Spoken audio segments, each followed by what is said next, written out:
Hello everyone, myself Dr. Priya. Today I am going to discuss and explain you how to make a good research report, especially how to write or draft a good research report. There are a variety of formats available for this purpose. They may vary according to their purpose and authorities or institution. The purpose of conducting a research is to come out with inference and suggestion. Generally, a research involves utilization of different types of resources and results a significant cost of conducting it. Hence, the outcome of research should be well documented in the form of research report for implementation and future use. Research report has a set of identifiable components.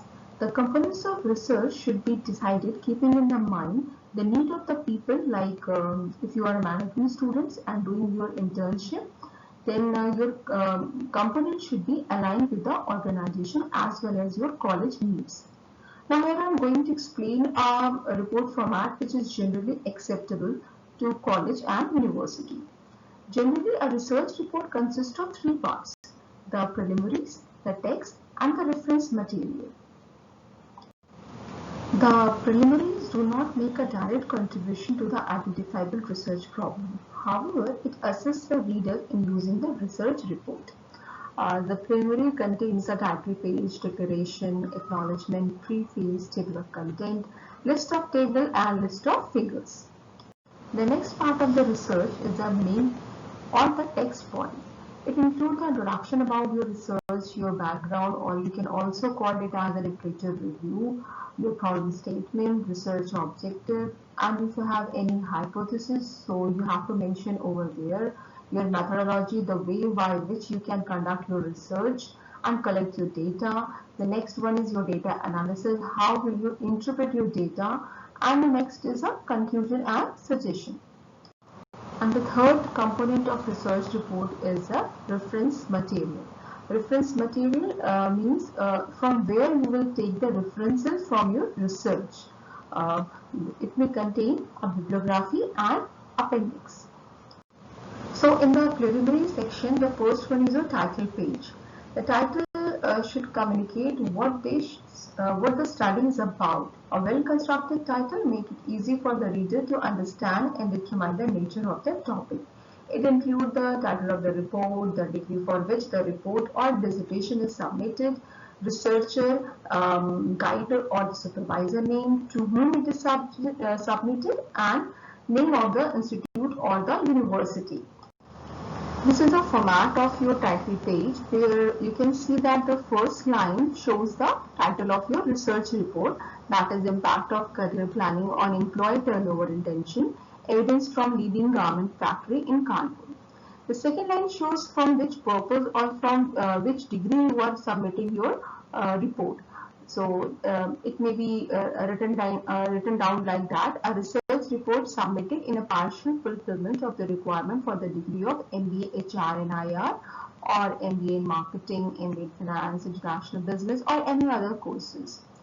In your title page, you have to mention your name and your roll number, and it is advisable to mention your enrollment number also. The next thing which have to be focused in your title page, you should write down your supervisor name.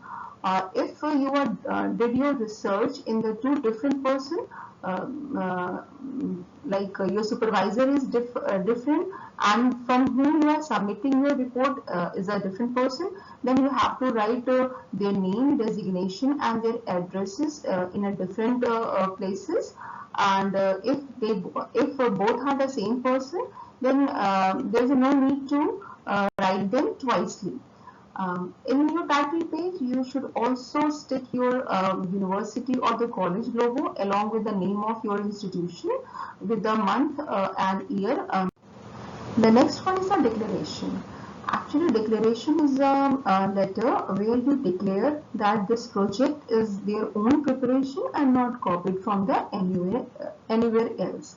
So this is a specimen for the declaration, where a student will declare that he or she undersigned student of the particular course or semester, declare that I have done the project on impact of career planning on employee turnover, Intention evidence from leading garment factory in Kanpur has been personally done by me under the guidance of your supervisor and in the partial fulfillment of MBHR and IR program academic year, and all the data represented in this project is true and correct to the best of my knowledge and belief. In the process of carrying out any research, the researcher would have received help from different persons and organizations. So all those help should be acknowledged under this heading. In the academic research, you should be acknowledged your research supervisor, your director, your principal, your peer group, your teachers, and the other staff member of your college. This is the format of acknowledgement where the student acknowledge the opportunity to express my deep sense of gratitude, thanks and regards towards all those who have directly or indirectly helped me in the successful completion of this project. In the acknowledgement, you should acknowledge or you should thank to your OSD, your director, your teachers or other staff members, your parents or your friends also. The next one is a preface. The preface may include the writer's purpose in conducting the study, a brief resume of the background, scope, purpose, general nature of research for which the report is prepared. A preface can be prepared only after the final form of a report is ready. The table of contents include the major division of reports. It indicates in outline from the topics included in the report. The purpose of table of content is to provide an analytical view of the topics included in the report together with a sequence of presentation. Care should be exercised to see that the titles of the chapter and caption of subdivision within the chapter corresponded exactly with those included in the body of the report. Page number for each of the division are given. The table of contents is prepared after the other part of the report have been typed so that the page number can be given. There are some guidelines for writing table of contents. The first one, the page of the title as a table of contents or contents, simply contents. The name of each section should be worded and formatted as it appears in the text. The table of contents should not be underlined as they may overwhelm the words. Use only the page number on which the sections start, and the margin should be set such that the page number align on the right side. There is a specimen of table of content for your reference. You can see that on the left side there is a particulars and on the right side the respective page number. There is one thing which you have to be consider while drafting your table of content. Whatever preliminaries you are using in your research report, that should be marked on a Roman numerals, and the other things like chapter 1, chapter 2, chapter 3, bibliography and appendix should be marked as a Hindu Arabic numerals. List of table and list of figure are the last part of this section. The researcher should prepare a list of table compiled under the heading list of table. It should be centered on a separate page by itself. 2 space below the heading, table number, title, page number should be given. Table number should be aligned to the left, page number should be aligned at the right, and the title should be centered. The list of figures should be prepared in the same form. The page is headed as a list of figure. The list included the figure number, the title of the figure, and the page number. Normally, Arabic numerals are used for numbering. The next part is the main text or the body.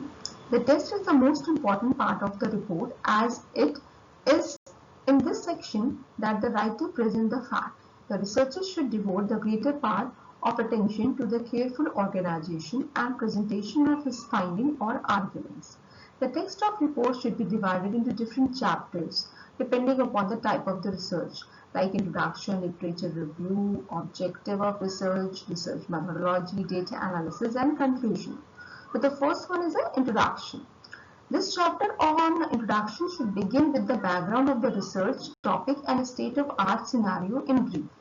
The origin and the development of the research concept along with the most significant contribution in the past must be summarized in this chapter.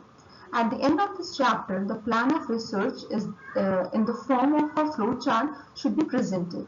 Further, this chapter should give a lead for literature review on the background research. In literature review, is a very crucial part of any research. This helps the researcher avoid reinventing past contribution and result. This focuses on the past literature in the field of research and its classification under different angles. The critic's comparison of the past literature will narrow down the research topic and provide a base for selecting a research topic which will have more payoff. The outcome of the literature review gives a direction for the future research or for the further research. The next one is a problem statement. Writing a statement of problem should help you clearly identify the purpose of the research project you will propose. A statement of problem need not be long and elaborated. One page is more than enough for a good statement of purpose. But for a good research problem, should have the following characteristic. The first one, it should address a gap in the knowledge. It should be significant enough to contribute to the existing body of research.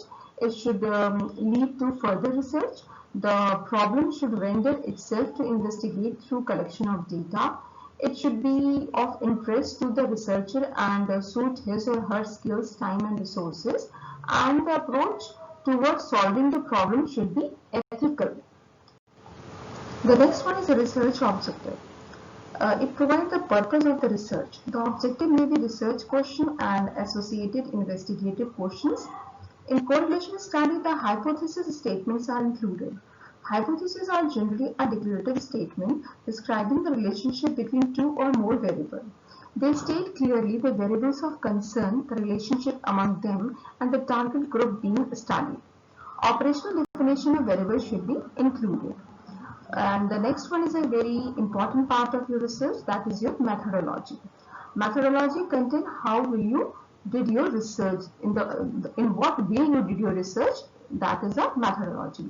It includes the type of research, whether it is descriptive research or the explorative research or experimental research. Like descriptive research is carried out with a specific objective and hence it results in a definite conclusion. Explorative research, under the explorative research, the researcher will find out or try to explore the variables and try to conduct the research. The sampling design, what kind of sampling design you are using, that also should be mentioned here, like probability sampling or non-probability sampling. Probability sampling means each unit of population has probability of being selected, and non-probability it's mean that there may be an instance and certain unit of population will have zero possibility of selection.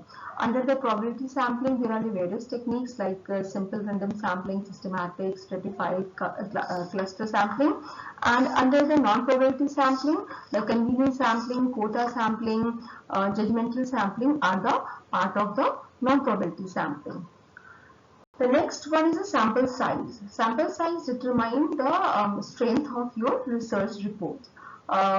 It may vary from the 50 to the 500 or 1000, but for the internship purpose, it is advisable to take your sample size in between 50 to 100. Data collection method, the way by which you can collect your data. There are the two methods of data collection. The first one is the primary data collection and the second one is secondary data collection. Primary data are those data which are first-hand, which gives you first-hand information, and the secondary data are those data which are already written somewhere or quoted somewhere, and you just pick those data. That data are called the secondary data. The next one is research instrument. What kind of research instrument you are using in your research, you should mention over there. Like if you are collecting a data with the help of survey, with the help of questionnaire, so your research instrument will be your questionnaire. The next one is tools of data analysis. Most of the students, while doing their internship, while making their project, they are just make a graph or make a pie graph or make a chart to analyze their data, but they are the just the representation of data. Tools of data analysis, what kind of techniques, what are the statistical techniques you are using to determine or to analyze your data. They may be the mean, they may be the median, they may be the standard deviation, they may be the chi-square, they may be the ANOVA, factor analysis, or any other mathematical or any other statistical tool. The next important part of the main text is the data analysis. This analysis is generally the longest section of the report.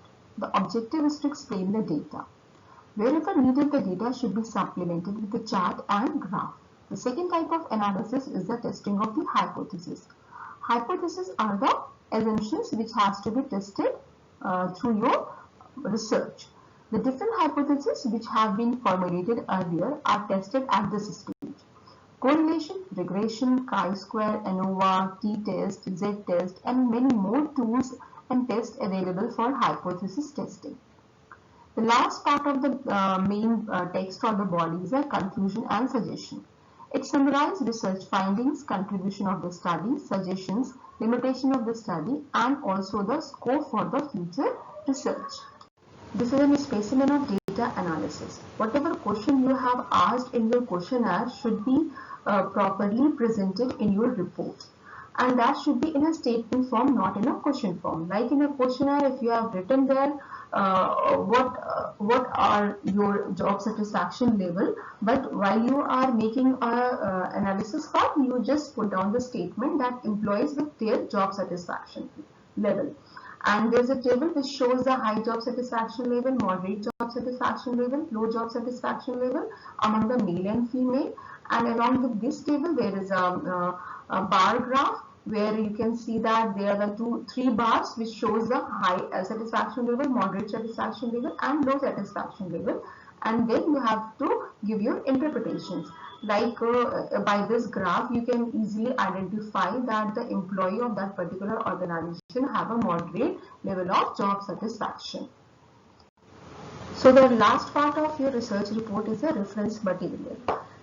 It covers a bibliography and appendix. The bibliography follows the main body of the text and it's separate but integral part of the thesis, preceded by the division sheet or introduced by the centered capitalized heading bibliography.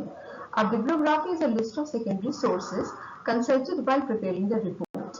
In a proper sense, bibliography differs from the reference list. A bibliography is a listing of the work that is relevant to the main topic of research interest arranged in the alphabetical order of the last name of the author. A reference list is a subset of bibliography. It includes details of all the citations used in the literature survey and elsewhere in the research report, arranged in an alphabetical order for the last name of the author. These citations are provided for the purpose of crediting the author and enabling the reader to find the works cited. There are a few examples of bibliography, like if you are taking a reference or you are taking something from the book of organizational behavior written by Robbins, then you have to write the name of the author, the last name first, year of publication, title of the book, name of the publication, place of the publisher, like Robin SP 2018, organizational behavior, Pearson Education, New Delhi. If you are taking any article from the book, then you have to write the name of the author first, the last name first, year of the publication, title of the article, then title of the book, and the name of the publisher pages. Same with the journal, you have to write the name of the author's last name first, year of publication, title of article, name of the journal, volume of the journal, issue number of the volume, page numbers. And the last part of your report is your appendix. The appendix contains information of subordinate, supplementary, or highly technical nature that the researcher does not want to place in the body of the report. It means these are those information which are the part of your report, but it is not necessary to mention in between your reports. Like your questionnaire with the researcher used in research, each appendix should be clearly separated from the other and should be listed in the table of contents. Apart from the research format, there is one more thing which cannot be ignored, the typing instruction. Actually, the typing instructions are given by your institution or the organization where you did your research, but this is a general format. Like you should type your research in an A4 blank paper, and the printing should be done on the one side only. There should be a 1 in margin from all the sides. Your text should be double spacing. You should use the New Times Roman or whatever font your organization will permit you. Your heading should be on a 14 bold, subheading 12 bold, and normal text should be on 12. All the tables and figures should be properly numbered and placed at proper position, and it should be justified. all the text should be justified. So I hope this video will help you a lot. Thank you so much and stay home, stay safe.